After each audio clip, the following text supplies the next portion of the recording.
He says the president's run out of new ideas. He said, vote for me, here's my new idea. I'll cut taxes for the middle class and small business.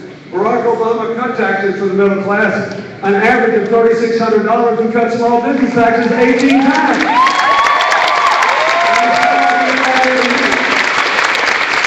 Vote for me, and I'll exports. In the first 4 years, in the middle of a miserable economy, we've increased exports 45%. It's the biggest percentage of our GDP. And he says, vote for me and I will find a way. I don't want to cut taxes for wealthy people. I'm not trying to help Bill Clinton and Greg Popovich. I just want to help the middle class. But you got to listen. When amnesia breaks out, you have to listen. I love that second debate. But he did. Remember what he said? He said, we're going to cut rates, and the upper 5% of the American people will pay the same percent of taxes they were paying before. Now, folks, think about this. They say the biggest problem in America is the debt. Let me remind you, the debt was quadrupled under Republican presidents before I became president. After I left. They don't really think it's a problem except when the Democrats are in. But listen to this. Now think. They think nobody who ever went to high school here remembers the first thing they learned in arithmetic. Think about that. If you cut middle class taxes, and I'm still paying 60% of the loan what I was paying before, I get 60% of the tax cuts.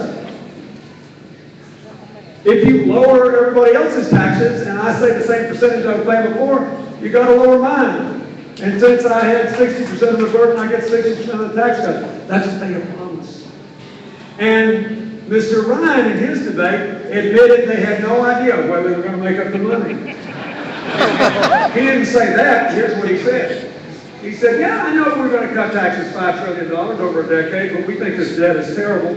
And we have identified $1 trillion that we can get back by eliminating deductions corporations get and lowering our rates. He's right about that. That's the president's proposal. We ought to do it. That's fine. That's $1 trillion against $1 trillion. Fine. Then he said, and we have identified another $1 trillion in personal deductions that wealthy people take. We could get rid. Now, keep in mind, here's our proposal. We're going to cut $5 trillion. We're going to make $2 trillion of it up by repealing deductions.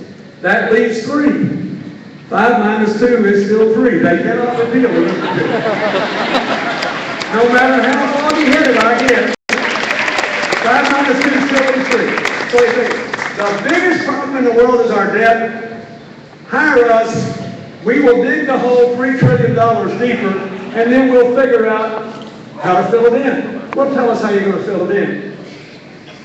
See me about that after the election. I fixed it. Don't bother me about the details. How are we supposed to take this seriously? This is the campaign of new ideas. It certainly is. It is a new idea that a person should run for president as a businessman and a fixer and be the only candidate in the race that will not give us a budget with numbers that add up. And expect people to pay for it. Saying that this is the number one problem. There are other alternatives. If you cut everybody's taxes and you dig the hole $3 trillion deeper, the other alternatives are to blow up the debt. And if you don't want to do that, you've got to gut the budget. Gut it. That's what the Ryan budget did, that Governor Romney has endorsed. Now, Mayor Castro has this initiative on the ballot here for preschool education, right? This is a huge deal because children develop a lot of their brain framework before they ever go to school, before they ever go go to kindergarten. You can increase their capacity to learn dramatically if you have the right preschool program. When I was president, we had the first aggressive pre-kindergarten funding effort. We dramatically increased Head Start, and we did a lot of other pre-kindergarten programs to deal with early childhood education. That will help what the mayor wants to do. It will reinforce it if the money's there.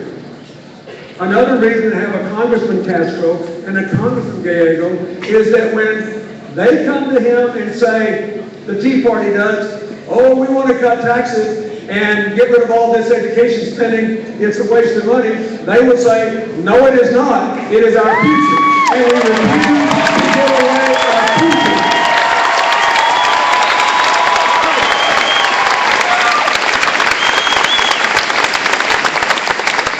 You got to decide. This is about whether you think a political philosophy that says we're all in this together is better than you're on your own. Whether you think an economic philosophy that strives for shared benefits and shared responsibilities is better than trickle down. Just give it to the top and know it'll work out a lot. Whether you think evidence is way better than ideology as a basis for making decisions. And whether you think budgets are made better with arithmetic or illusion.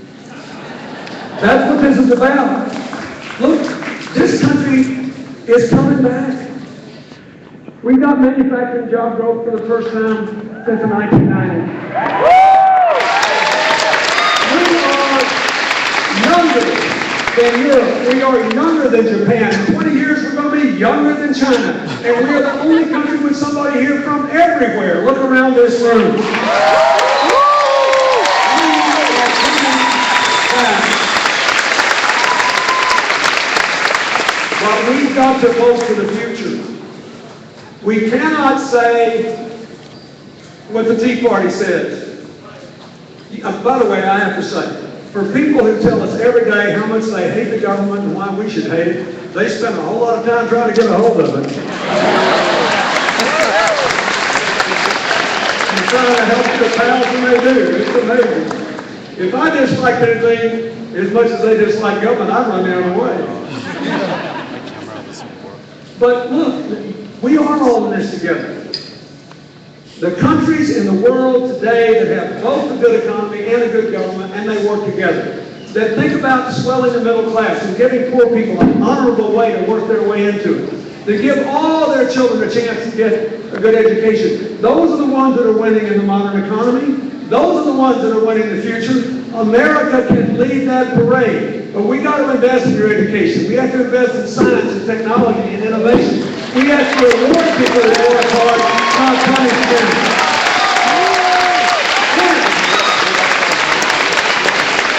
This is no new deal. As I said when I spoke at the Democratic Convention, in the last 51 years, the Democrats have had the White House 24 years, the Republicans 28, 52 years. We've had 66 million jobs in those 52 years.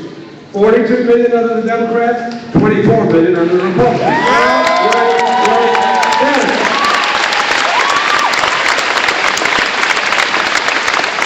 The stock market has grown more under the Democrats than the Republicans. Corporate profits have grown up. Wealthy people do better when there are working people who have jobs, and poor people can earn a living and educate their children, and they have money to buy things and live on farms. That's what it's about. You're going to determine this election. You and the people who aren't here. And you're going to determine it by vote, how you vote, and whether you vote. There is no doubt in my mind that if every single person in Texas who was eligible to vote registered and voted, this would be a Democratic state.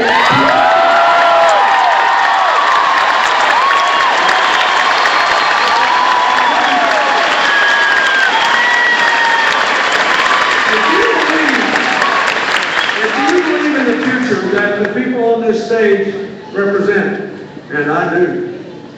If you believe in the hopes and dreams that they embody in their own lives and that they want to spread over every young person in Bexar County and beyond, to the far borders of America, and I do, then you have to show up and stand with them, stand with the President, and stand for America's future. Thank you. God bless you.